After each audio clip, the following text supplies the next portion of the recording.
When you are living through the events of your life on a day-to-day basis, it is sometimes hard to know if you are witnessing an historic turning point in the life of a nation, or just mistaking the noise of Washington politics as usual. But there can be no doubt that the undercurrents in the era of William Jefferson Clinton are unprecedented. While the U.S. press barked and howled with pitiful irrelevance about Clinton's $200 haircut, he quietly became the first president in the nation's history to fire every U.S. attorney in the country. When he fired William Sessions in July 1993, it was also the first time in American history that a president had summarily dismissed an FBI director. As Americans, we must then ask what the reasons were for these unprecedented moves by a new president. Was it by design? If so, why? There are dozens of other questions that beg an answer as well. Bill Clinton himself may have given us a clue to the answer when he stated, "I believe the measure of a person's values can best be measured by examining the life the person lives." That's what this documentary will attempt to do.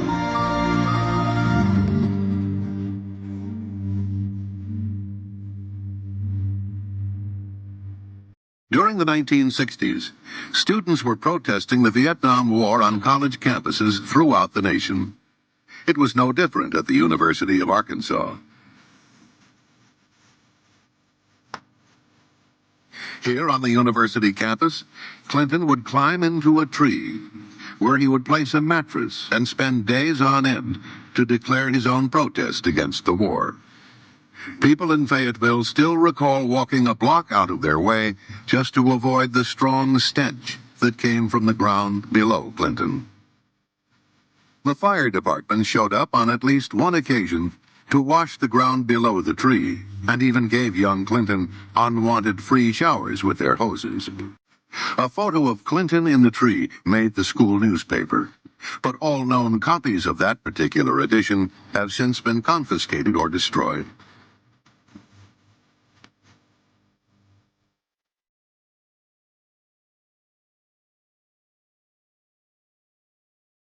Mr. Clinton studied at Oxford in England.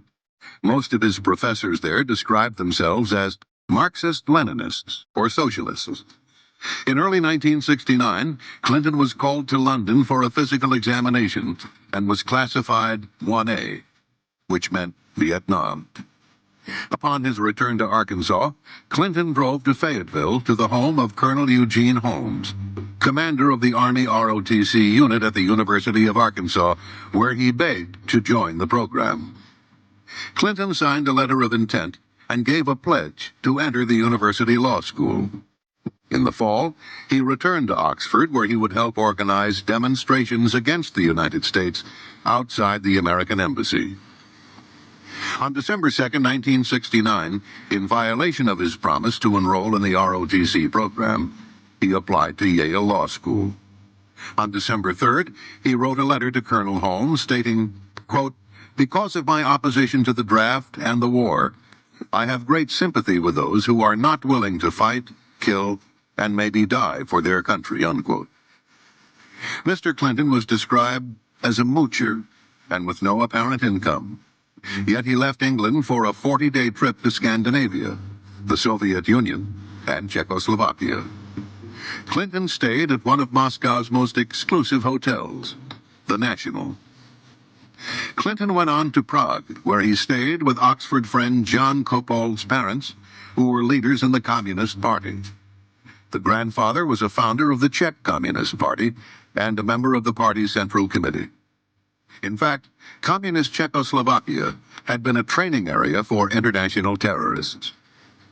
Shortly after Clinton's return to America, his friend Jan Kopol died mysteriously when he fell from the upper floors of a derelict building in circumstances that were unclear. Another close Clinton friend and a fellow draft dodger at Oxford was Frank Aller.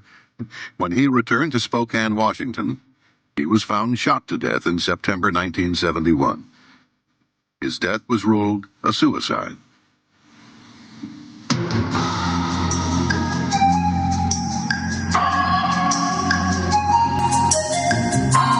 At Yale Law School in 1970, Hillary Rodham helped found the Yale Review of Law and Social Action. The second issue devoted 50 pages to the murder trial of Black Panther Lonnie McLucas. Some of the illustrations depict policemen as pigs. One drawing shows a decapitated and dismembered pig squealing in agony, and another one described them as, quote, a low-natured beast that has no regard for law, justice, or the rights of people. A creature that bites the hand that feeds it. A foul, depraved traducer, usually found masquerading as the victim of an unprovoked attack, unquote. Other articles encouraged experimentation with drugs, sex, and individual lifestyles.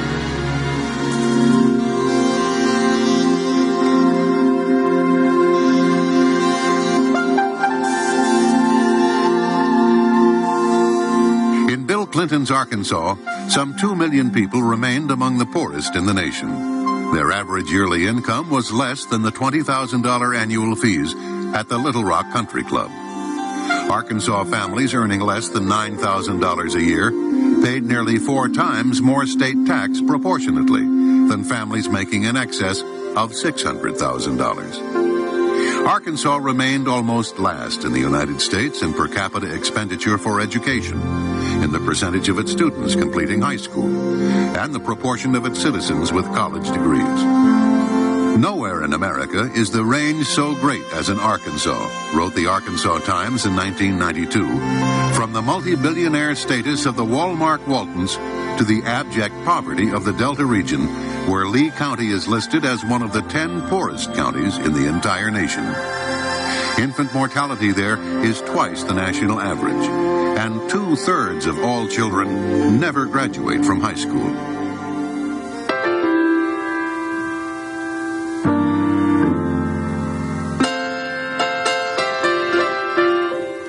In the aftermath of his 1980 election defeat, Bill Clinton began appearing every Sunday at Emmanuel Baptist Church, which he had never attended so regularly before.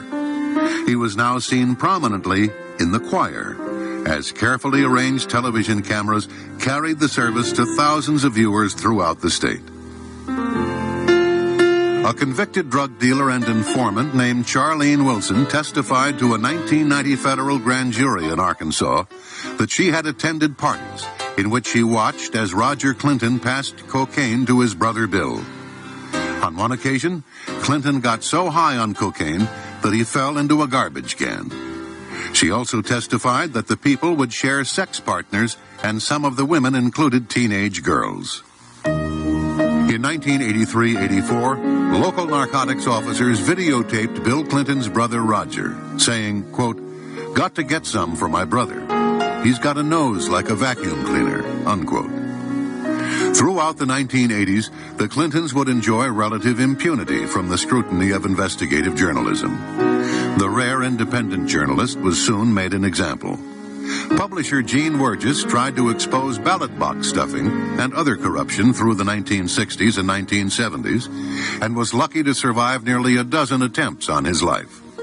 He was indicted 7 times on trumped-up charges, ranging from slander to conspiracy, and was once sentenced to 3 years at hard labor, only to be saved when the main prosecution witness was proven to have lied. In 1978, in Clinton's first run for governor, a retired Air Force lieutenant colonel named Bill Guerin accused Clinton of being a draft dodger by reneging on his 1969 ROTC commitment. Clinton, thinking his letter to Colonel Holmes had long since been destroyed, insisted that the ROTC agreement was canceled shortly after it was made. He said he told Colonel Holmes that he would enter the ROTC program if the commander wanted him to, but he preferred to take his chances with the draft. However, the colonel would tell a different story.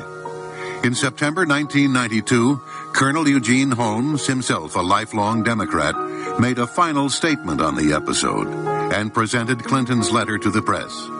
He stated that Clinton, quote, purposely deceived me, using the possibility of joining the ROTC as a ploy, purposely defrauding the military. both in concealing his anti-military activities overseas and his counterfeit intentions for later military service, unquote. It was in this setting that Bill Clinton entered state politics in 1975. When he left in 1991, he had been governor for 12 years. What he had done in and for Arkansas, he claimed, qualified him to govern the nation.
On yet another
than 4 Arkansas state troopers, including 2 past presidents of the Arkansas State Troopers Association, have now provided detailed accounts of attempts to silence them because of their knowledge about Clinton's affairs with unmerited career promotions and job offers. Federal jobs was offered by Bill Clinton when Roger Perry and Danny Ferguson and Ronnie Anderson and I first came forward. If we would keep quiet, not say anything, that we could have U.S. Marshals jobs, that we could have FEMA directors jobs, if we would just keep our mouth shut. As Bill Clinton's presidential campaign got underway, some of the troopers were considering coming forward. The commander of Clinton's security detail then threatened Roger Perry and other troopers on behalf of the President of the United States. He said the troopers' reputations would be destroyed and that they themselves would be destroyed.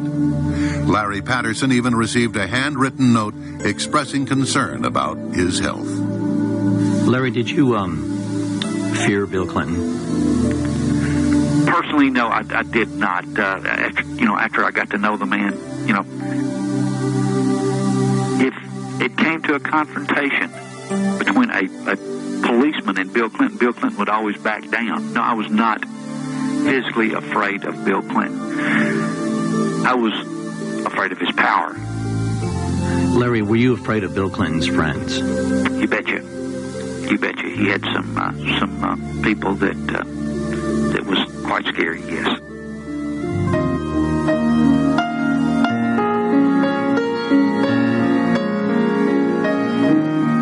Away from the public spotlight, both Bill and, to a greater extent, Hillary were contemptuous of policemen, whom they commonly derided as ignorant SOBs, says Trooper Brown. In 1984, Brown accompanied Clinton to a funeral for a state trooper who had been killed by a survivalist in rural DeQueen. Brown and Clinton went into a banquet room where hundreds of mourning policemen from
As soon as Clinton was elected governor, he and Hillary formed a partnership with Jim and Susan McDougal in the Whitewater land deal. The McDougals would manage the business and bear most of the risk and liability, while Bill and Hillary would still enjoy a full 50% ownership. In 1979, the Clintons donated a small parcel of land near a river that flowed through Whitewater Estates to the Arkansas Game and Fish Commission. The donation was contingent upon construction of a boat ramp. Once the ramp was completed, a paved access road, funded at taxpayers' expense, was built from Highway 101 to the ramp, adding substantially to the overall value and marketability of home sites. Bill Clinton had used the powers of his office to enhance the value of his real estate speculation. Many elderly buyers invested in Whitewater because, after all, it was owned by the governor and his wife. However, they made the mistake of not reading the fine print of the real estate contract. As many of them would find, if they defaulted on their monthly installments for more than 30 days, they would lose all of their equity in the land, regardless of how much they had put down or paid in. The results could be devastating. Clyde Soaps put $3,000 down and faithfully made 35 monthly payments of $244.69. When he fell desperately ill, he could no longer make his payments. Although he had paid $12,000 of the $14,000 price of the lot, he quickly lost the land and all his previous investment. This was a typical case. More than half of those who bought whitewater lots would lose their land and all their equity payments. Records showed at least 16 different buyers paying in more than $50,000 and never receiving property deeds. Meanwhile, Whitewater carried on a flourishing traffic in repossessions and resales, selling some lots over and over when elderly buyers faltered on their payments. A local businessman said, quote, "They screwed people left and right, taking advantage of a bunch of poor old folks on a land deal. The future president and first lady. That ought to be the real Whitewater scandal," unquote.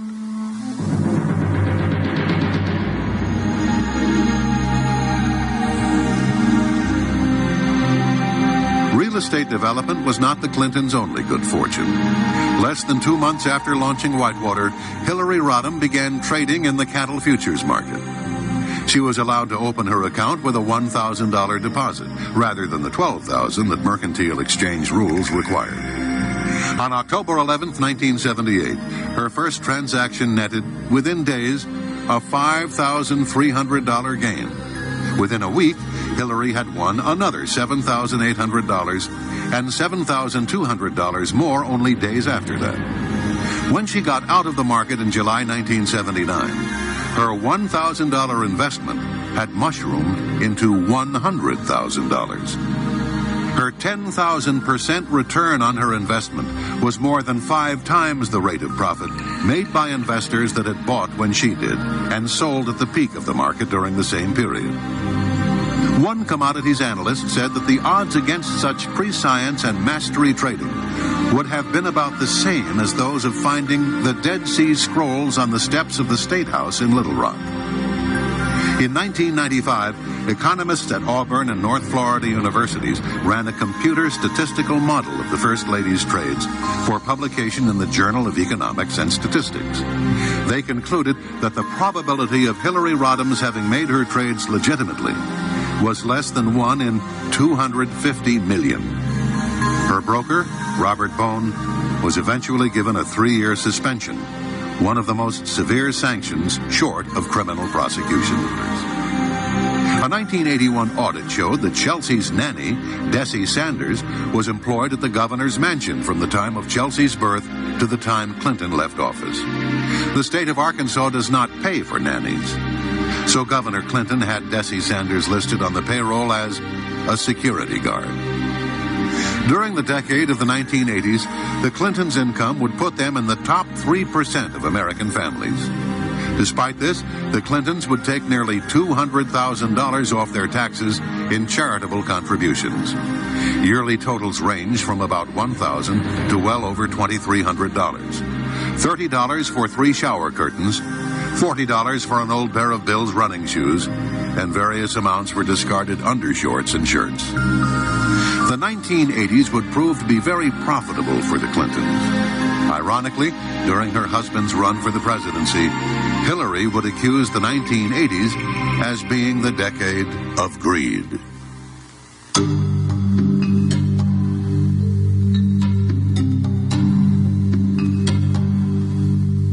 The Arkansas Development Finance Authority, or ADFA, was set up by Governor Clinton to ease financing for low-income housing and small businesses.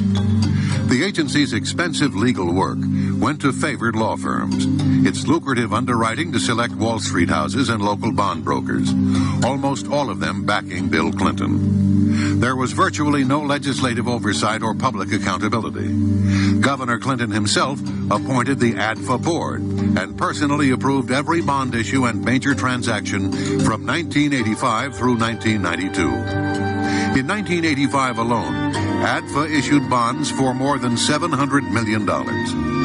His 1990 campaign received over $400,000 in contributions from those benefiting directly from the publicly guaranteed bonds. In the late 1980s, a nursing home chain called Beverly Enterprises was in financial trouble. A Texas banker and Hillary's employer, the Rose Law Firm, formed a nonprofit corporation to buy the nursing homes. They would make millions in profits while being financed by tax-exempt state bonds. In September 1989, they were about to carry off a deal in Arkansas for the purchase of 32 nursing homes with $83 million in state bonds. At the last moment, the deal collapsed when Attorney General Steve Clark claimed he had been offered $100,000 in campaign money as a bribe to drop his opposition to the Beverly bonds. The partner who devised the nursing home scheme, William Kennedy III, would later be named a counsel to the president, one of the most powerful positions in the Clinton White House.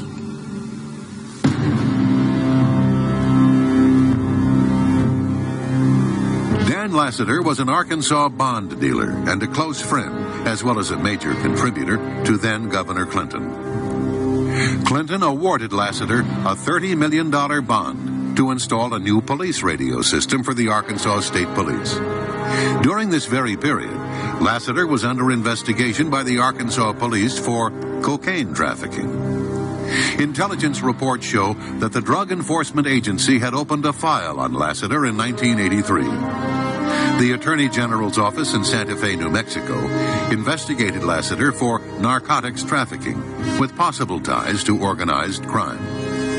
A federal grand jury indicted Dan Lassiter and accused him of conspiring with Bill Clinton's brother Roger Clinton and others to knowingly and willfully possess with the intent to distribute cocaine.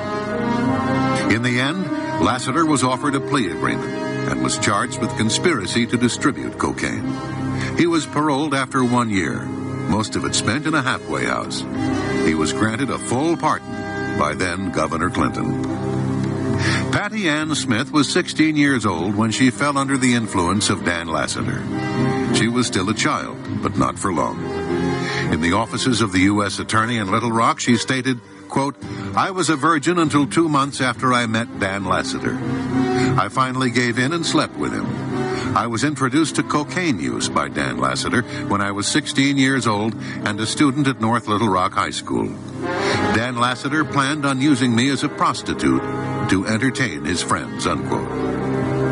At the time, Lassiter was 40, more than twice her age. She was told by one of Lassiter's cohorts that, quote, "If I ever betray his trust and hurt Lassiter in any way, I would not see daylight to tell about it anymore," unquote. She said she met Bill Clinton several times, but he was never acting like a governor when I saw him. She claims to have witnessed Governor Clinton taking cocaine on several occasions. In an interview with U.S. attorneys, a 33-year-old Little Rock woman stated that she had been started on cocaine by an associate of Lassiter's. He warned her that she was as good as dead if she ever told anything about him or Lassiter. As a circuit court clerk, Dennis Patrick's income was less than $25,000. Dan Lassiter's brokerage company would secretly run over $100 million through Dennis's account. When the FBI found out, they informed Dennis that he would be an important witness in their investigation of Whitewater. The ATF soon learned that Dennis's life was in danger and informed him that a contract was out on his life. It was then that he began wearing a bulletproof vest. After 2 attempts on his life, the police arrested a man who admitted that he had been contracted for $20,000 to kill Dennis Patrick and his wife. Patsy Thomason was given power of attorney to manage Lassiter's business empire while he was in prison. An employee at Lassiter's firm told Dennis that Thomason was in charge and that she could put an end to his nightmare. But the nightmare continued, and Dennis was stripped of his life, his name, his integrity, everything he had. He eventually fled the state for his safety as well as that of his family. Patsy Thomason was clearly a favorite of Bill Clinton. He appointed her executive secretary of the Arkansas Democratic Party, which helped build the foundations for his presidential bid. After the 1992 elections, she was given one of the most powerful positions in Washington, Director of the White House Office of Administration. In this position, Thomason failed to provide proper security clearances for over 100 White House staff members, many of whom were alleged drug users. Under her direction, random drug testing for the White House staff was eliminated.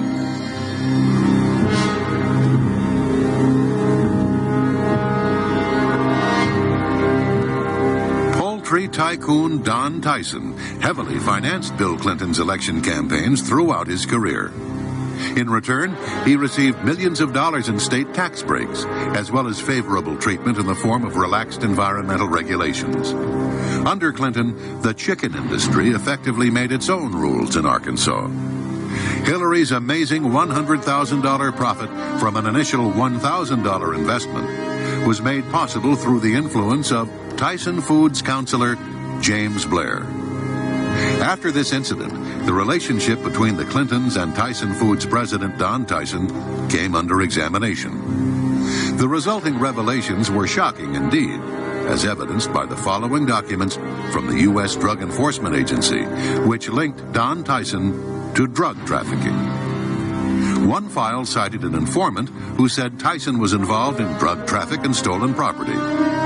Another stated that Tyson's company aircraft was being utilized to smuggle drugs from Florida to Springdale, Arkansas. A memorandum on July 19, 1988, is centered on Don Tyson's illegal use and distribution of cocaine. It calls for a combined investigation team of FBI, DEA, IRS, and the state police. There were documents that referred to alleged hitmen employed by Tyson to kill drug dealers who owed him money. In one of them, an informer stated that Daddy Don, Donald Tyson, can put out the word to take care of you.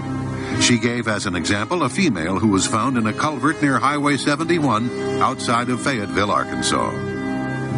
One woman stated that she was afraid that she might get killed, as she understood that Don Tyson was a drug dealer who brought drugs in from California by truck and airplanes. And a confidential informant claimed to have information on an alleged hitman for Don Tyson. None of the allegations against Don Tyson have led to criminal charges. Police officers who tried to mount a case against Tyson were destroyed by their superiors in the state police.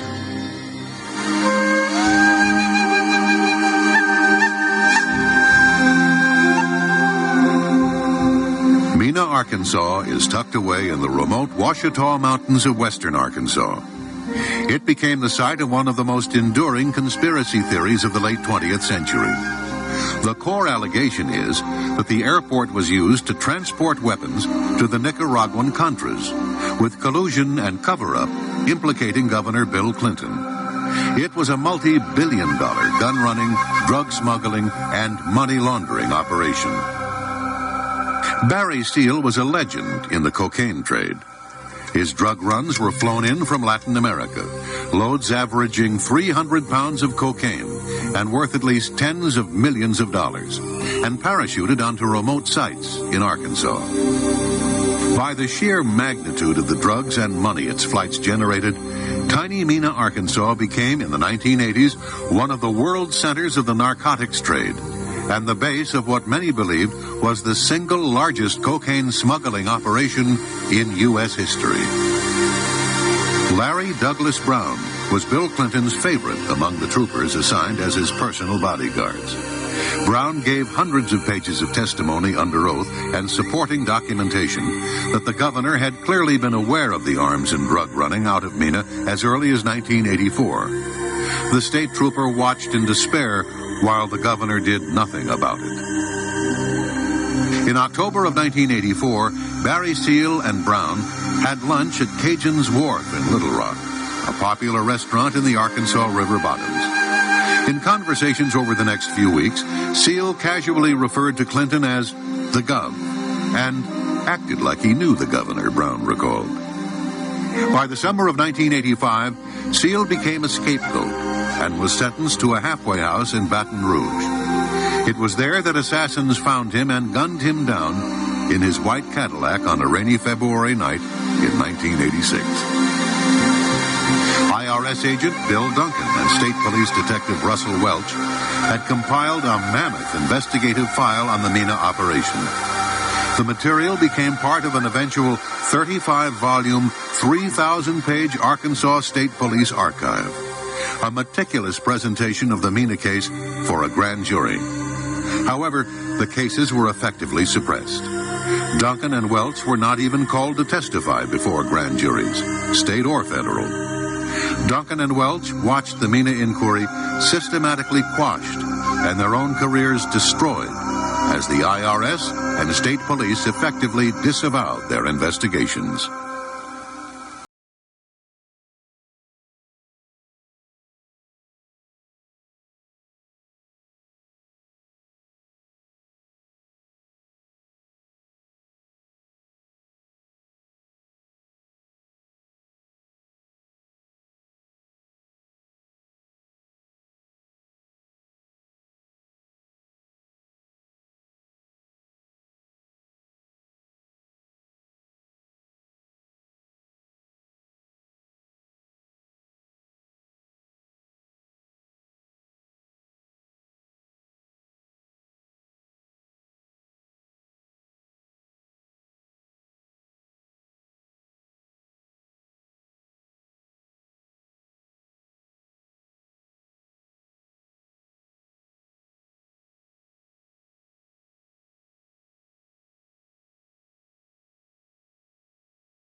Richard Winters claimed to have knowledge of the Ives Henry murders, but was killed before he could testify.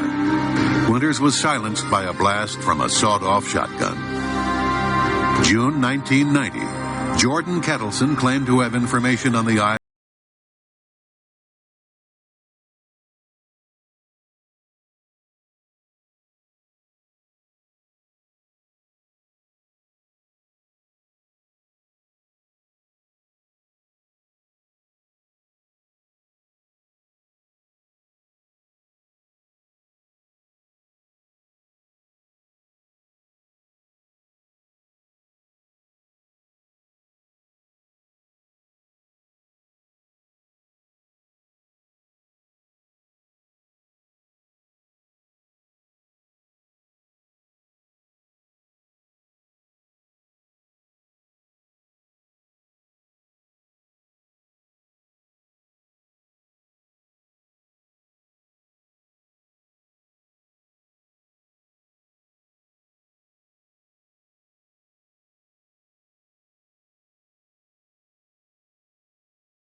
job.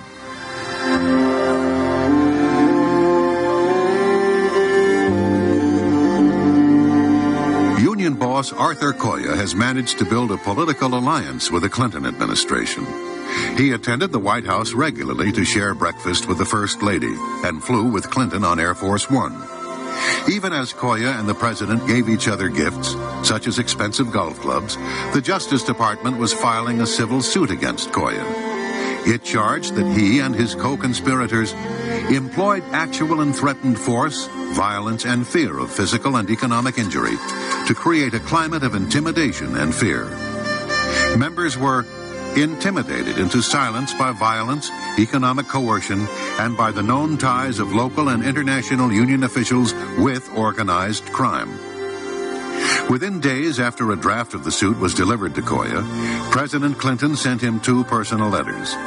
One thanked Coya for his support of Democratic candidates, and another promised to share Coya's views on labor with Labor Secretary Robert Reich.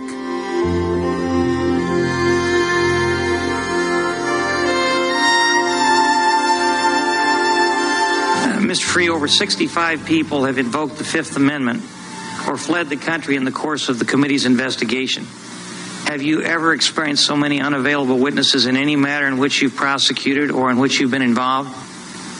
Actually, I have. You have? Give me a rundown on that real quickly. I spent about 16 years doing organized crime cases in New York City, and many people were frequently unavailable. So was that the only time you experienced something like that? Went on for quite a while. So the only time that you experienced anything like this was when you were investigating an organized crime syndicate?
photographs that had been deliberately withheld from the prosecutor.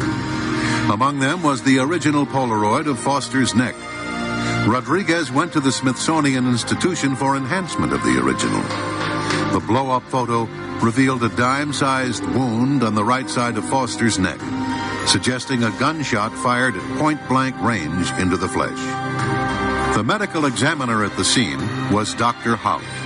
After examining Foster's body, he made reference to a wound on Foster's neck on page 2 of his report. This finding was in agreement with 2 of the rescue workers who testified before the Whitewater grand jury that they too saw a gunshot wound on Foster's neck. Incredibly, in the official autopsy report on Vincent Foster, a gunshot wound to the head is listed, but the wound on the neck is completely left out.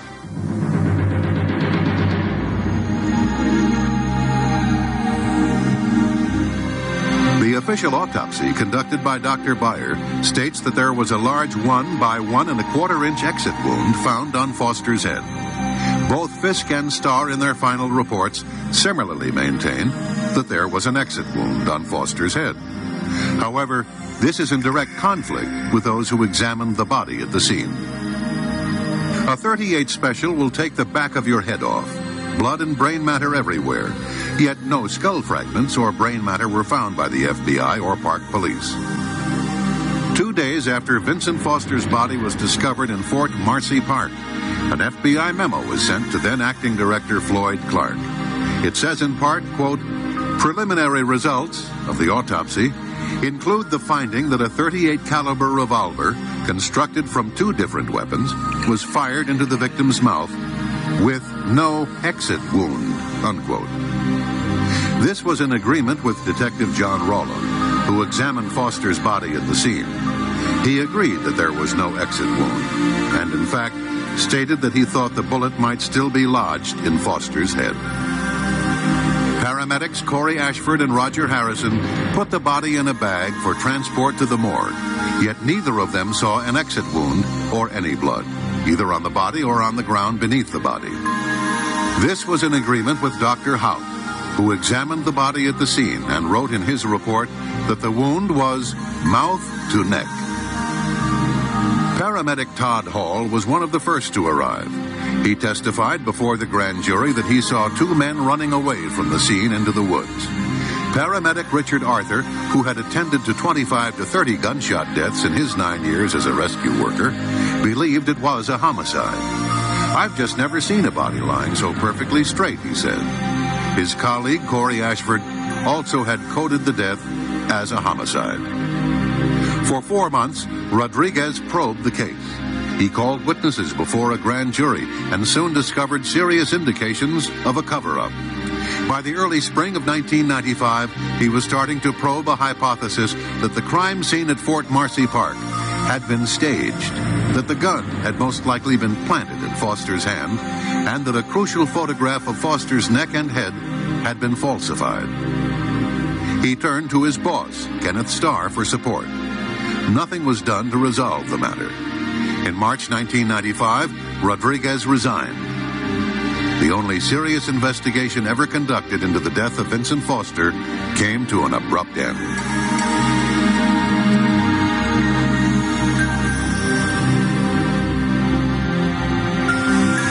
The confidential witness had stopped at Fort Marcy Park and had ventured about 700 feet into the wooded groves where he spotted a body lying in the dense foliage.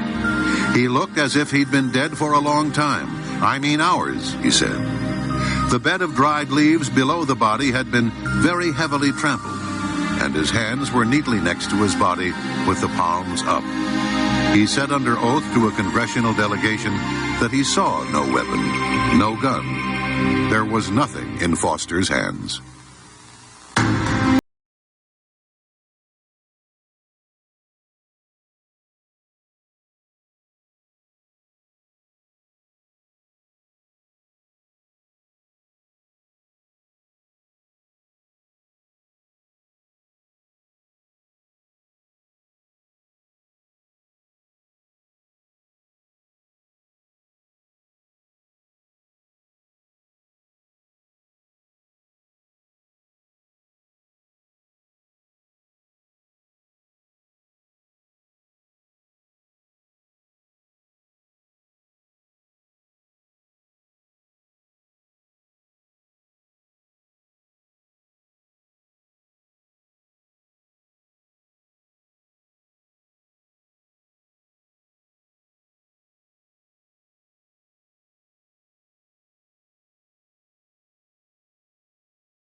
parking lot of Fort Marcy Park. After telling the FBI what he saw, Mr. Knowlton was asked not to mention what he saw to the press. Mr. Knowlton agreed. 17 months later, he discovered through an investigative reporter his statements to the FBI had been changed. Knowlton's description of the unoccupied car in the lot was twisted, so it could have been Vince Foster's, even though his real statement rules out any possibility of the car being Foster's. The time he was at the park is expanded. It fails to say that Knowlton could pick the suspicious character out of a lineup. Through his attorney, Patrick Knowlton submitted a 20-page evidential insert to the 3-judge panel that appointed Kenneth Starr. As he put it, to make sure that the report was full and complete. Attached was Exhibit 1, which is a map of the cars in the Fort Marcy lot. Knowlton was parked next to an older model Honda that was not Vince Foster's car. According to the official record, the best estimates put the time of Mr. Foster's death at between 2 and 4 p.m. However, Mr. Foster's body was discovered at 5:45 p.m., or approximately 70 minutes after Patrick had left the park. Mr. Foster, therefore, could not have driven to the park in his Honda. Exhibit 2 is a map depicting the harassment Patrick suffered.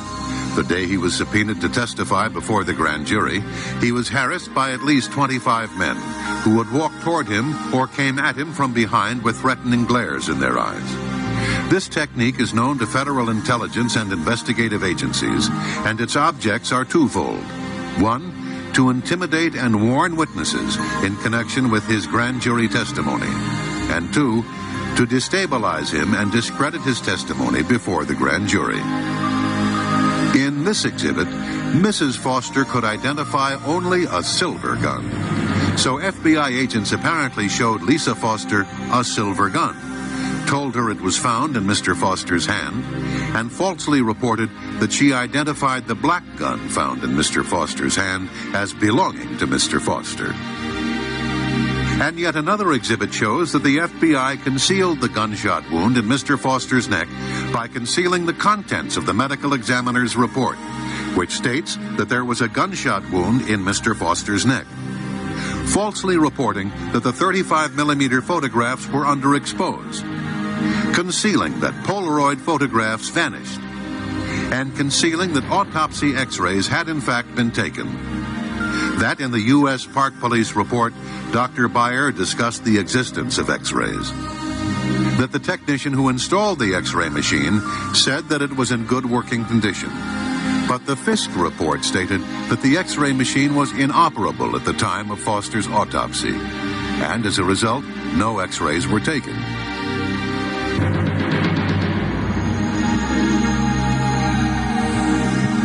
The sequence is crystal clear. In his notebook, Detective Rollo writes, "Dead body, Fort Marcy, warm sunny day." His handwritten notes also indicate that he called the Secret Service at the White House at 6:45 p.m. 20 minutes later at 7:05 p.m., Secret Service logs show that Patsy Thomason checked into the offices of administration where Vince Foster's office was. Foster had kept important documents on Whitewater and other matters in his safe, and a short time later, a group from the Technical Security Division was logged in with her. They were experts in locks and safes. Trooper Roger Perry was on duty at the guard shack of the Arkansas Governor's Mansion when a call came through from the White House. Trooper Larry Patterson tells the story. I had just gotten off work, had driven from State Police Headquarters to my apartment complex. Arrived home no later than 5 p.m. when I was just inside my apartment. I had not taken off my uniform. I had not gotten a Coke or a glass of water or something out of the refrigerator. I was in my apartment looking at my mail, getting ready to undress. The phone rang. I pick it up.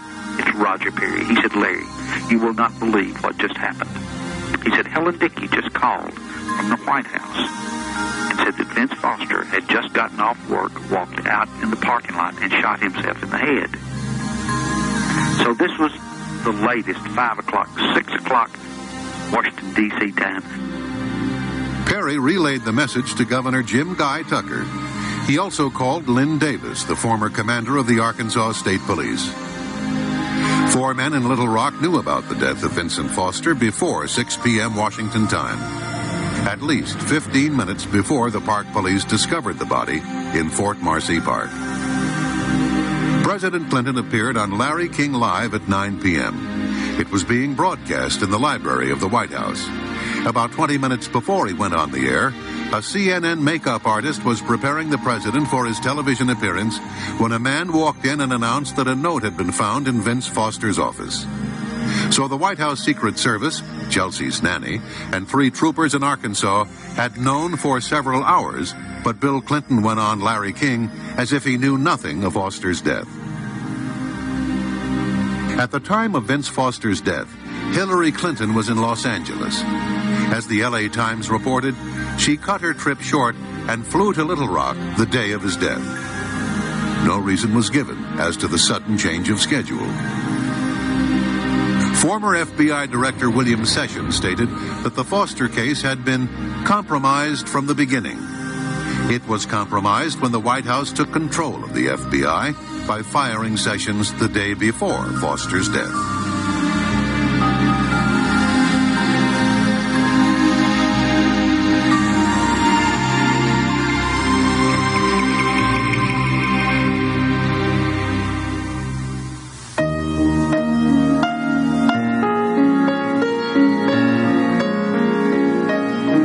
Gerald Parks was a Little Rock private investigator who became deeply enmeshed in the Clinton political machine. He later became head of security for the Clinton-Gore National Campaign headquarters in Little Rock. Later, during the early stages of the presidential campaign, Parks claimed to have made at least 2 trips to the airport near Mena, Arkansas. He said that Vince Foster had paid him $1,000 cash for each trip.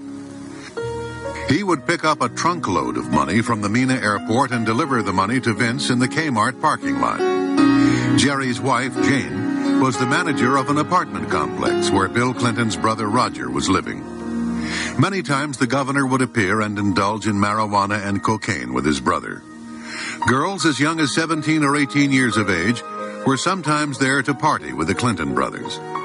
When Jane told her husband about the goings-on in Roger Clinton's apartment, he began to write down names, dates, and license plates.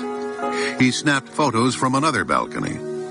Over a period of time, Parks had collected a thick dossier on the comings and goings of Bill Clinton. Jane Parks revealed that her husband had carried out sensitive assignments for the Clinton circle for almost a decade, and the person who gave him his instructions was Vince Foster. Foster had called the Parks home more than 100 times, identifying himself with the code name the Congressman. By the late 1980s, Vince trusted Parks enough to ask him to perform discreet surveillance on the governor. He needed it for Hillary, because she wanted to gauge exactly how vulnerable her husband would be to charges of philandering if he decided to launch a bid for the presidency. Jane claims that about a week before his death, Vince Foster telephoned her husband. Hillary was worried that there might be something in the files that could cause damage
Ferguson's ex-wife, Kathy, was to be one of the key witnesses for the prosecution in the Paula Jones case, and had been openly vocal about her belief in Paula's testimony.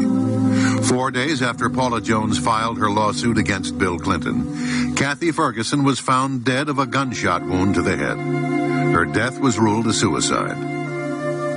The following is an affidavit of Sherry Butler, who was one of Kathy's best friends. Quote, Kathy Ferguson had been a friend of mine from 1991 to 1994, and on occasion had mentioned that while attending functions at the governor's mansion, then Governor Bill Clinton had cornered her in the kitchen of the mansion and pinned her to the counter. Shortly before her death, Kathy stated that what Paula Corbin Jones was saying about Clinton was the truth, and, quote, I wouldn't put anything past Bill Clinton, unquote. Kathy Ferguson had been a nurse, and a number of medical personnel attended her open casket funeral. Her autopsy report had placed the fatal bullet's entrance wound at the right temple, with the exit wound at the left temple, making it a possible suicide. However, at the funeral home, 3 nurses, an RN, and 2 LPNs decided to make a careful examination of the wound. Yet none of them saw any wound at the left temple. What they did see looked to be a large, blown-out exit wound in the right temple. This puzzled them, because they knew Ferguson was right-handed. This prompted them to look for an entrance wound on the left side. One of the nurses rolled the corpse's head to the side. All 3 nurses were then able to see a cotton-stuffed wound behind the left ear. Several other hospital colleagues subsequently visited the funeral home and made the same observation. The following is an affidavit of Samuel Houston, M.D. I have been contacted by 6 nurses who each described the head wounds of Kathy Ferguson at the open casket funeral and described a small, clean, quarter-size hole with cotton balls stuffed within it behind her left ear and a large blown-out wound to the right temple, pulling the right eye over. None of the above nurses saw any wounds on the area of her left temple on careful examination of her head. So, according to the testimony of a doctor and 6 nurses, the bullet may have entered from behind the left ear and exited at the right temple, making Kathy Ferguson's death a possible homicide. Dr. Houston recalled his last conversation with Ferguson on the day before her death. She told him that she wished she did not know as much as she knew concerning the Arkansas State Troopers and their activities and those of Danny Ferguson. Bill Shelton was an Arkansas police officer and boyfriend of Kathy Ferguson. He had been publicly critical of the ruling that stated Kathy's death was a suicide. A month later, Shelton was also shot behind the ear, and his death was also ruled a suicide.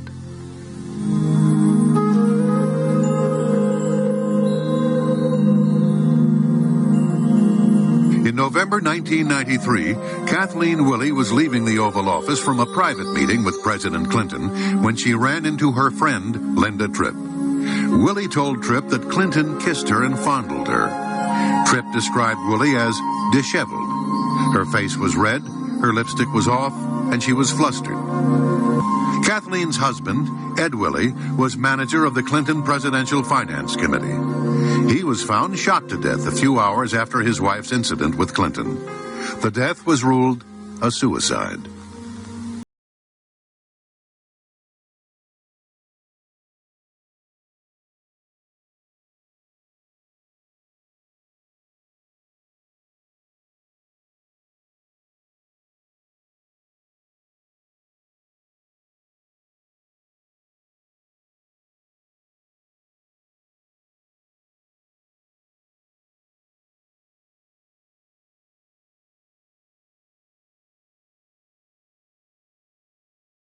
Although nearly $4,000 was in the store at the time.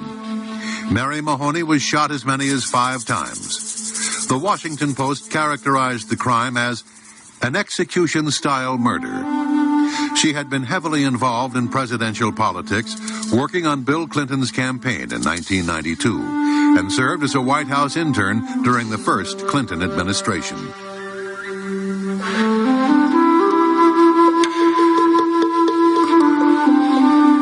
November 1997.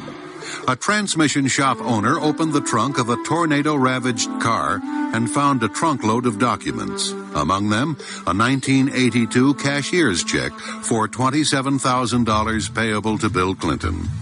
The source of the funds for the check was the McDougal Savings and Loan. The shop owner, Johnny Lawhon, was reluctant to talk about his discovery. He said, quote, "Clinton is the most powerful man in the world," unquote. Lawhon later died in an automobile accident. James McDougal had stated, quote, "Immediately concurrent with the check being found, I started getting a lot of heat. I am a prisoner of the executive branch," unquote. He was serving a 3-year sentence in the Federal Medical Center in Fort Worth, Texas, and was cooperating with the independent counsel into the investigation of the president. He was scheduled to testify before the grand jury. Against doctor's orders, McDougal was given an injection of Lasix, a diuretic. He was then put in solitary confinement, where he died of cardiac arrest.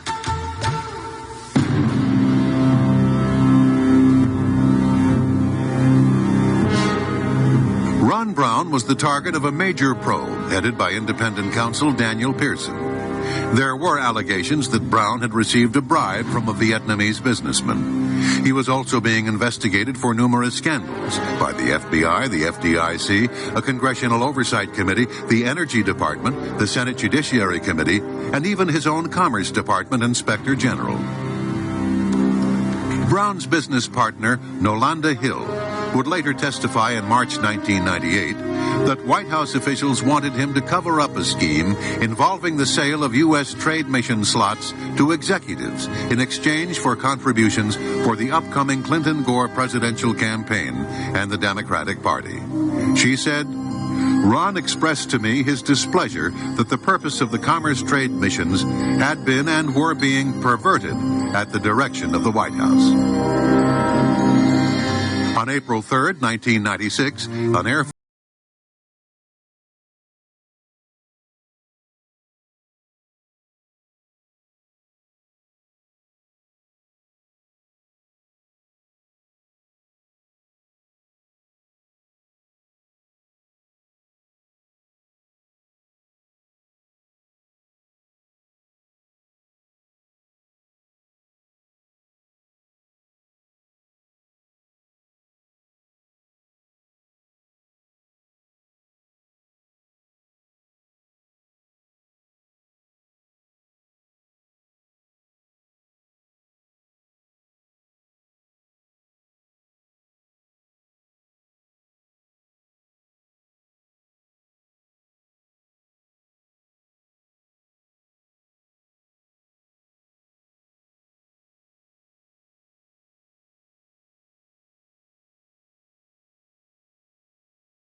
General Cogswell stated, quote, "You can't ignore who this person is. To stack up the coincidences, one of 35 people has got a hole in their head. The hole is dead center in the top of their head, and it just happens to be the most important person on the plane from a political point of view. That's a whole lot of reason to investigate it," unquote.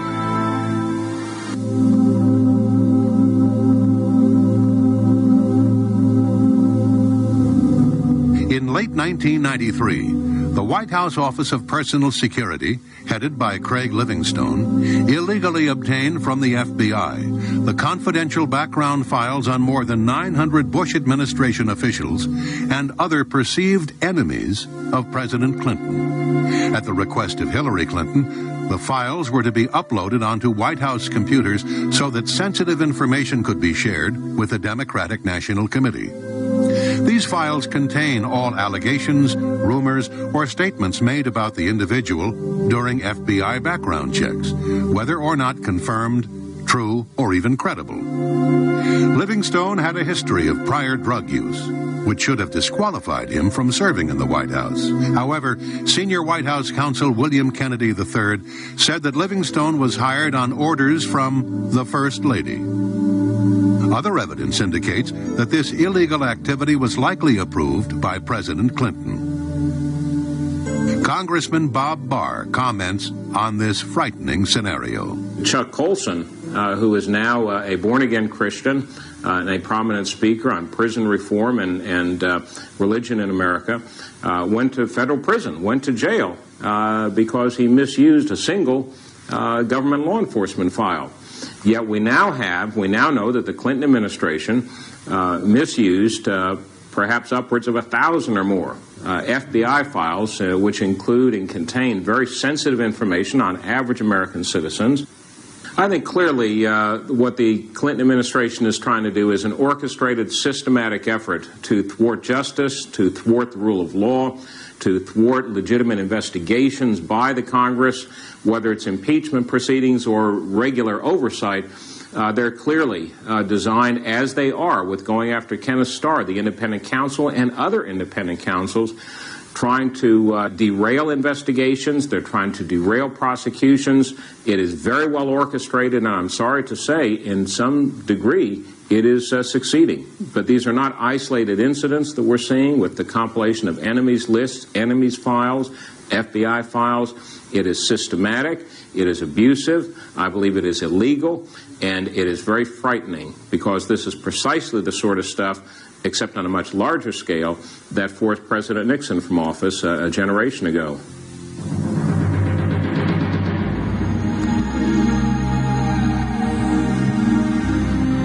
Who was the biggest contributor to the Clinton-Gore ticket in 1992? Not a corporation, not a labor union, not a Hollywood mogul, but Indonesian businessman James Riyadi, who gave $450,000 to elect Bill Clinton. The Riyadis and their executives gave an additional $600,000 to the Democratic National Committee and Democratic state parties. The Riyadis' corporate flagship is the Lippo Group, a multi-billion-dollar financial conglomerate with business ties to China's communist government. The patriarch of the business empire, Mokhtar Riyadi, and all three of his sons have fled the country. In 1977, Mokhtar Riyadi became partners in one of America's largest investment banks, Stevens Incorporated in Little Rock, Arkansas. His son, James Riyadi, interned there and soon began a friendship with Arkansas Attorney General Bill Clinton. Thus began a friendship that has lasted 20 years and has spread a web of intrigue, financial corruption, and foreign influence into American government. In return for their generosity, the Riyadis and their friends were given unparalleled access to the White House. On the afternoon of April 19, 1993, 80 members of the Branch Davidian religious cult were holed up in their compound outside Waco, Texas. On that same day, James Riyadi, John Huang, and other Chinese officials were visiting President Clinton in the Oval Office. The television in the corner showed CNN's live coverage of the burning compound as 17 American children were dying in a burning inferno. But the president took time out to give his visitors a tour of the White House. In their book, Year of the Rat, Edward Timberlake and William Triplett have connected the dots between the Clinton White House and the Communist Chinese. Some examples are as follows.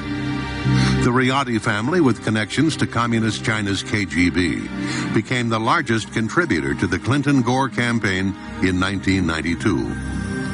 Communist agents and representatives of Chinese organized crime were granted extraordinary access to the White House.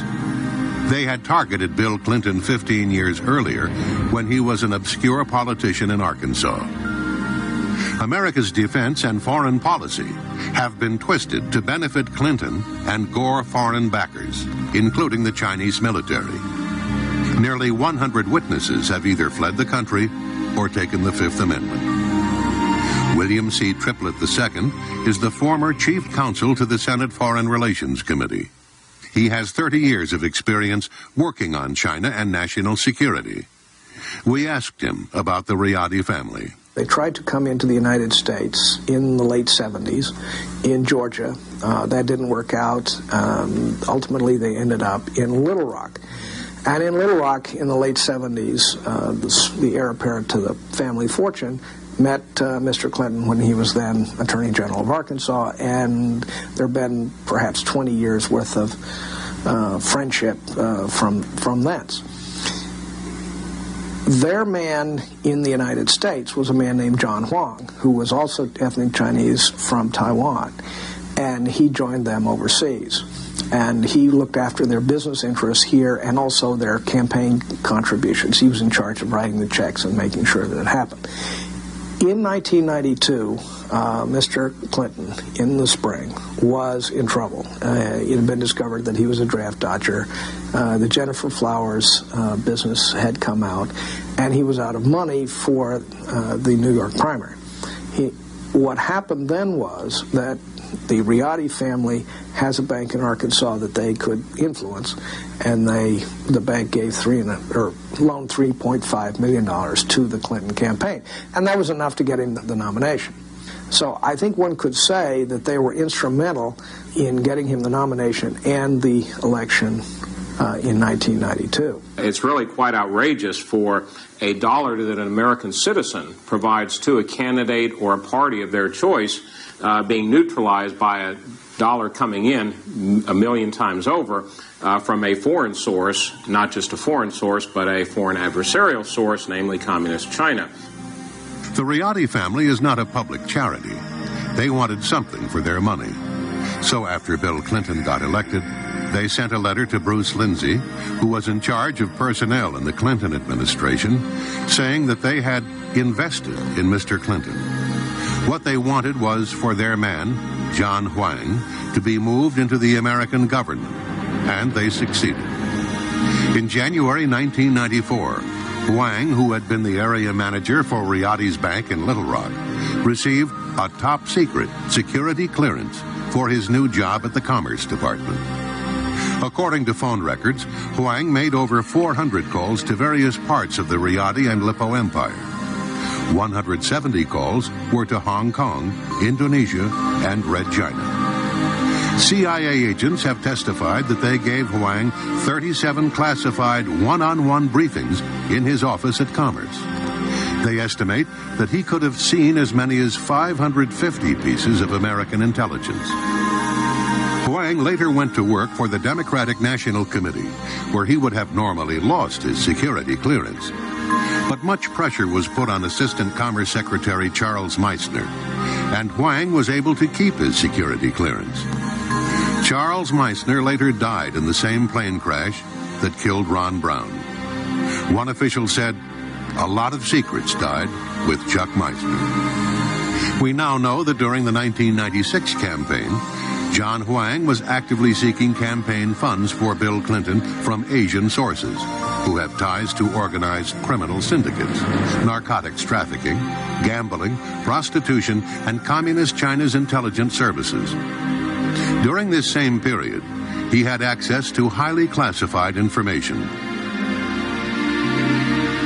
Lieutenant Colonel Liu Chaoying is the daughter of General Liu Hui-king, China's premier PLA officer and an old revolutionary communist soldier. She also studied Marxism-Leninism at the Chinese People's University in Beijing, a major training center for the future Communist Party officials. Colonel Liu is a communist. She is a high-tech spy. She was an official of 2 red Chinese companies that deal in arms trafficking. She ran at least tens of thousands, maybe hundreds of thousands of dollars through Johnny Chung into the Democratic National Committee, and she met Clinton twice at fundraisers. According to FBI Director Louis Freeh, Chinese criminal gangs called triads have emerged as a significant and violent force in the United States, committing contract murders, extortion, drug trafficking, kidnapping, prostitution, weapon smuggling, and money laundering. The triads have been guests of the Clinton White House many times and have made illegal contributions to the Clinton-Gore re-election campaign.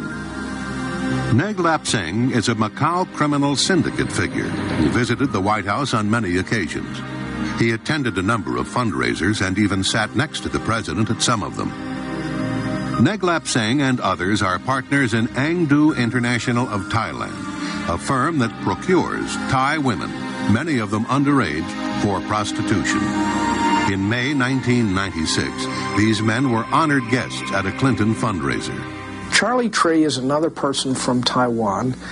He grew up in a rough neighborhood that is the breeding ground for a criminal element called triads.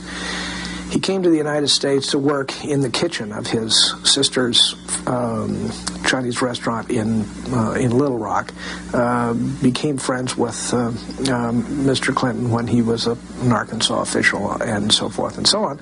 And when he became the president, he used that to exploit his business interests. He became a friend of a man from Macau, and we think they both became connected through Chinese gangster connections. And the man from Macau became in essence, his sponsor and sugar daddy, if you will.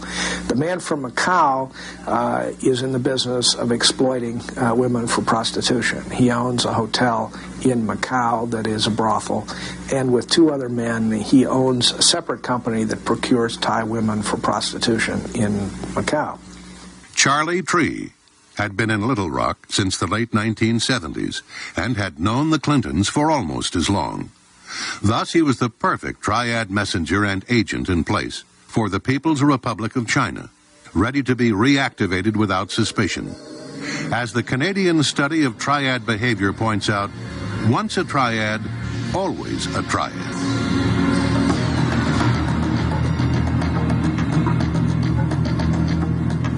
For the past 50 years, the United States has guaranteed Taiwan's independence against Communist China's threat of forcible reunification. In March 1996, Taiwan, or the Republic of China, was preparing for a national ritual that the People's Republic of China despises. The ritual is called elections. When Taiwan's elections proceeded on schedule, the People's Liberation Army launched several of its intermediate-range ballistic missiles by firing them into the Pacific just off the north and south ends of the island. Clinton then sent battle groups from the 7th Fleet, including its 2 largest aircraft carriers, the Independence and the Nimitz, into the Taiwan Straits.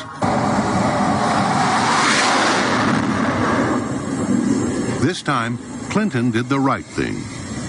After this incident, 2 things happened. First, a top Chinese official in Beijing intimated to the U.S. Embassy that an attack against Los Angeles would be in the prospects if the United States interfered in Communist China's campaign of intimidation against Taiwan. But the Red Chinese government also tried a second channel. They sent Charlie Tree carrying a letter and a bag of money. On the morning of March 21st, 1996, Tree dropped off several $100,000 to the President and the First Lady's favorite charity, the Presidential Legal Defense Trust. On the same day, Tree also delivered to the White House a letter about the situation in Taiwan. Excerpts from the letter are as follows. Once the hard parties of the Chinese military inclined to grasp U.S. involvement as foreign intervention, is U.S. ready to face such challenge? It is highly possible for China to launch real war. I hope the President will carefully consider these issues and make the decisions that are beneficial to the U.S., China, and Taiwan altogether. President Clinton's reply letter read, "The redeployment of the Independents and the Nimitz was intended as a signal to both Taiwan and the PRC that the United States was concerned about maintaining stability in the Taiwan Strait region. It was not intended as a threat to the PRC." This letter was a complete sellout of Taiwan. Clinton, in effect, was saying that his administration would no longer be prepared to deter Beijing from any menacing actions it may take toward Taiwan. Bill Clinton had caved in the face of pressure from Beijing, by a letter that was not delivered through public or diplomatic channels, but by a man whose previous experience was a member of a notorious triad gang, a fry cook from a Chinese restaurant in Little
reporting from all points of the city, and we know who the commanders of the Chinese units were and what they did that night.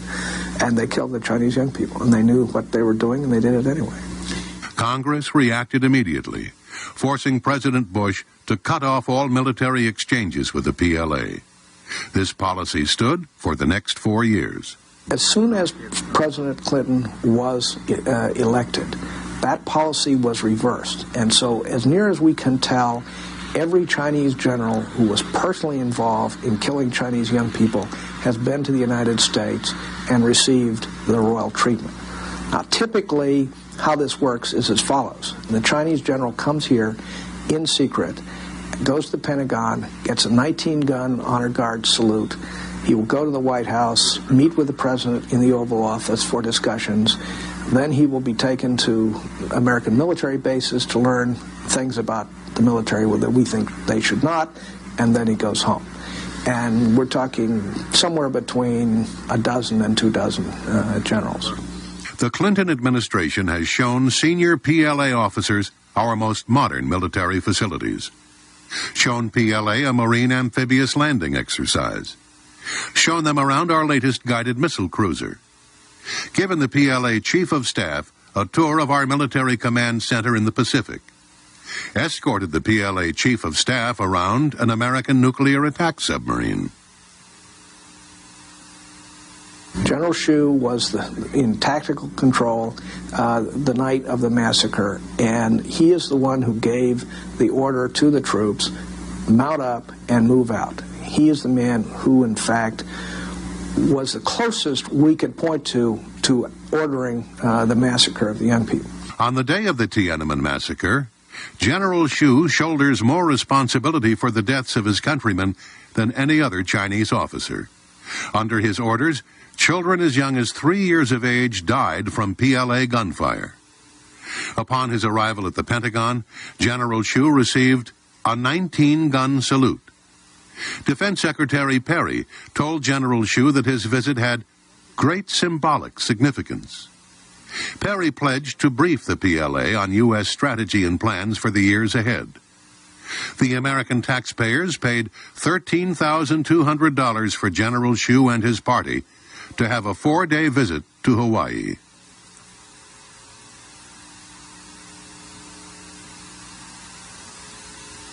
The China Ocean Shipping Company, otherwise known as COSCO, is a merchant marine that is essentially a naval arm of the People's Liberation Army.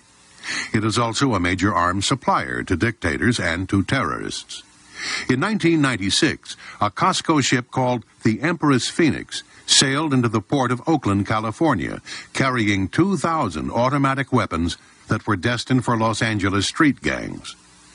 The chairman of one of the 2 Chinese arms companies implicated in this scheme later had coffee at the White House.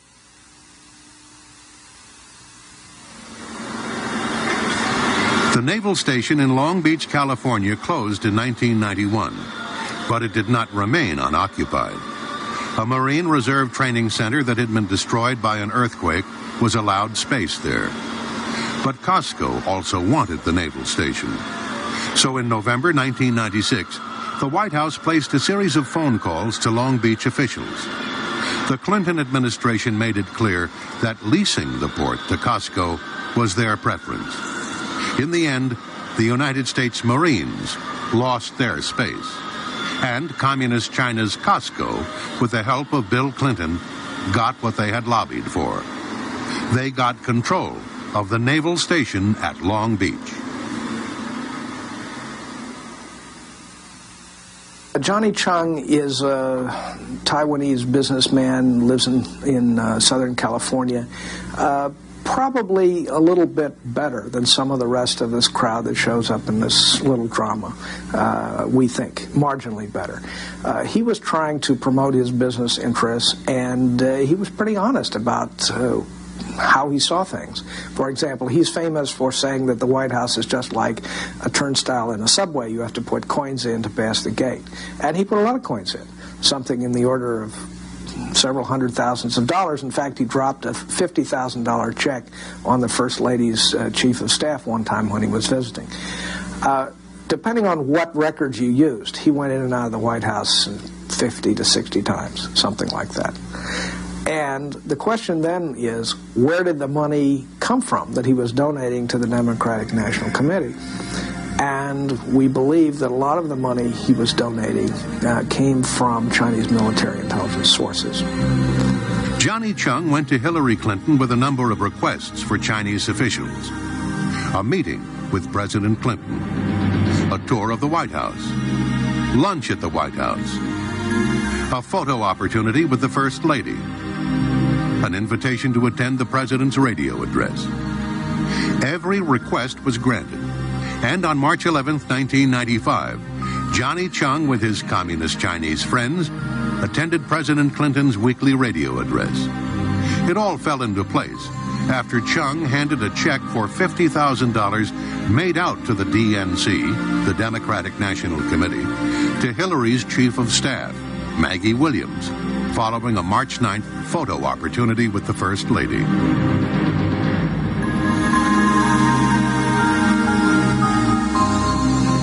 Two photographs in particular speak volumes about the deals this White House has cut. The first shows President Clinton and the First Lady with Macau criminal syndicate figure Neglep Seng. The second photo was taken at the Sai Lai Buddhist Temple and shows Vice President Gore with Ted Seoing. It's important to recall that both men are in the business of exploiting Asian women for prostitution. Many of these women are underage and are sold into slavery by their poverty-stricken families. Often they are encouraged to develop narcotic habits in order to keep them dependent. Who would have guessed that Bill Clinton and Al Gore would literally sit down to dinner with these men in exchange for millions of dollars in illegal donations, much of the money coming from their prostitution rings? The evidence clearly establishes that important technology, missile technology, computer technology, and probably in the near future, nuclear technology has been and will be made available to the government of Communist China. This will have, I believe, and already has begun to have very serious, devastating consequences for us and perhaps some of our allies. For example, the Communist Chinese Long March rocket, which never marched very long because it kept blowing up. Their decoupling systems were inadequate. Their guidance systems were inadequate. So they did not pose as serious a threat as they otherwise would to the United States of America. Now, as a result of decisions by the Clinton administration to relax export controls and based on actions by certain U.S. companies who put the almighty dollar ahead of our national security and the national security of this country and our citizens, Communist China now has been able to remedy the problems with their long-range rockets, those that would be targeted at the United States or that are used to launch satellites into orbit. They now have been able to solve the decoupling problems and the guidance problems, so they pose, one, a direct danger to this country because we have enhanced the capability of the Communist Chinese government to launch successfully missiles at the United States and to place into orbit spy satellites. Moreover, that technology is now, we already know, finding its way to third countries that are adversarial to us as well, such as Iran. Thirdly, from a commercial standpoint, by virtue of our enhancing the ability of the Communist Chinese to develop more successful and reliable launch vehicles, we're undercutting our own aerospace industry. So we're hurting ourselves not only from a national security standpoint, but from a commercial standpoint as well. This poses a direct threat to the national security of the United States of America and our allies.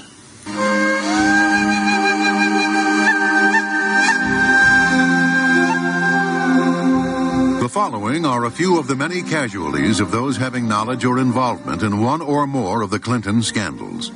In order to save time, only a partial list is shown. July 1978, Susan Coleman allegedly became pregnant after having an affair with Clinton, a problem which threatened to disrupt Clinton's election bid. She committed suicide by shooting herself in the back of the head. August 1991. Danny Casoloro was a reporter who investigated various scandals in Arkansas, including Clinton's Arkansas Development and Finance Authority and MENA. He had warned his family that his life was in danger, and if he were found dead of an apparent accident or suicide, not to believe it. Casoloro was found dead in a bathtub in a West Virginia hotel room with his wrist slit. His death was ruled a suicide. July 1992. C. Victor Racer II was a national finance co-chairman of Clinton's presidential campaign, who died in a plane crash near Anchorage, Alaska. With his inside knowledge of the Clinton administration, he allegedly had become disillusioned by what he had seen and thus became a potential liability. His son Montgomery also died in the same crash. Herschel Friday was a member of Victor Racer's campaign finance committee. Although he was a top-notch pilot, he died a year and a half later when his plane crashed and exploded as it approached the runway. His death was ruled an accident. September 1992, Paul Tully, Democratic National Committee political director, was a friend and trusted advisor of Clinton's. He was found dead due to unknown causes in his hotel room. December 1992, Paula Gober was a speech interpreter and had traveled with Clinton extensively from 1978 until her death. She died in a car accident. December 1992, Jim Wilhite was an associate of Mac McClarty's former firm. He had called McClarty just hours before dying in a skiing accident. January 1993, Ed Cawley, a former Clinton campaign finance chairman in Arkansas, was found dead in a hotel room. May 1993, John Wilson, a Washington, D.C. city councilman, had decided to come forward with inside knowledge he possessed regarding Whitewater. Wilson was found hanged. His death was ruled a suicide. June 1993, Paul Wiltshire, a Washington, D.C. attorney, wrote a 105-page letter to Attorney General Janet Reno describing evidence he had concerning drug and gun running out of Mena, Arkansas. On the first page of his letter, he stated, quote, "The lives of key participants, other witnesses, and even myself are now in grave danger as a result of my passing this information on to you. If you let this information fall into the hands of the wrong persons, some or all of those who know the truth could well be silenced in the very near future," unquote. Wiltshire was found dead in his apartment. The coroner did not rule on the cause of death. August 1993, John Walker was a senior investigator for the Resolution Trust Corporation. He was looking for information concerning a $50 million transfer from an RTC fund in Chicago to Madison Guarantee Savings and Loan to cover up a $47 million embezzlement scheme that included Whitewater and the Clintons. Walker mysteriously fell to his death from an apartment balcony. His death was ruled a suicide. September 1993. Dr. Stanley Hurd was a longtime friend and family physician of the Clintons and was chairman of Hillary's Health Reform Committee. He was killed in a plane crash only a few days after Stephen Dixon, the attorney for the Health Reform Committee, had been killed in the crash of his own light plane.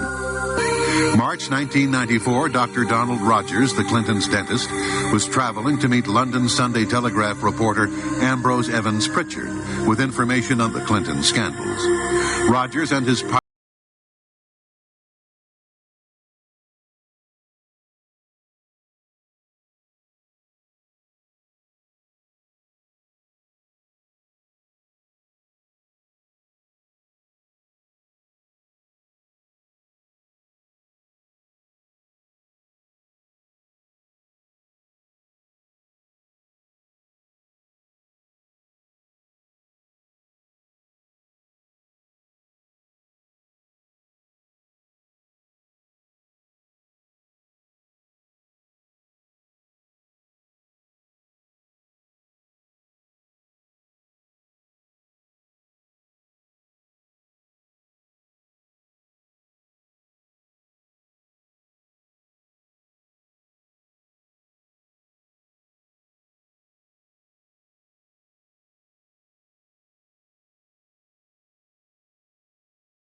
scramble to secure and maintain power, Bill Clinton and Al Gore have left a legacy of corruption, making unscrupulous bargains for campaign cash, selling out our national security, losing our nation's technical edge, catering to red Chinese agents, arms smugglers, and gangsters, and enabling the People's Republic of China intelligence to penetrate our political and defense establishments. The damage they have done is deep, but there is perhaps a treatment for this cancer that has befallen this nation. Wall Street Journal contributing editor Mark Halperin described President Clinton as, quote, the most corrupt, fraudulent, and dishonest president we have ever known, unquote. His remedy? One word will do justice. One word. Impeach. Impeach now! Impeach now! Impeach now! I did not have sexual relations with that woman. Impeach now! Impeach now!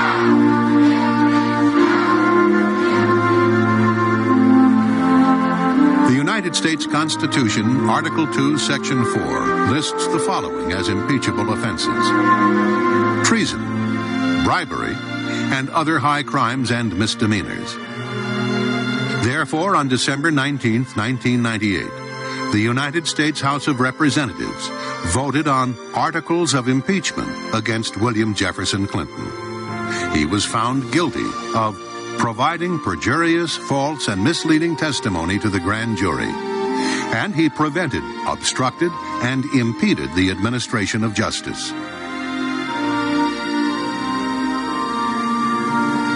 Secretary, by direction of the House of Representatives and pursuant to House Resolution 614, I hereby deliver these articles of impeachment. Would you hold this? Hear ye, hear ye, hear ye. All persons are commanded to keep silent on pain of imprisonment while the House of Representatives is exhibiting to the Senate of the United States articles of impeachment against William Jefferson Clinton, President of the United States. William Jefferson Clinton, by such conduct, warrants impeachment and trial and removal from office and disqualification to hold and enjoy any office of honor, trust, or profit under the United States.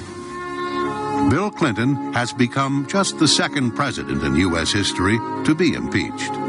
The evidence is overwhelming that Mr. Clinton has committed serious crimes against the people and government of the United States. Crimes such as accepting bribes from such shady figures as the Red Chinese military, organized crime kingpins, and internationally wanted thieves in exchange for U.S. governmental support for their schemes. Obstructing justice by withholding key evidence, encouraging others to lie under oath, and arranging for others to receive payoffs in exchange for their silence. Aiding foreign powers considered to be enemies of the United States by giving them access to top-secret information, restricted military armaments, and a safe haven on U.S. soil, all in exchange for large campaign contributions.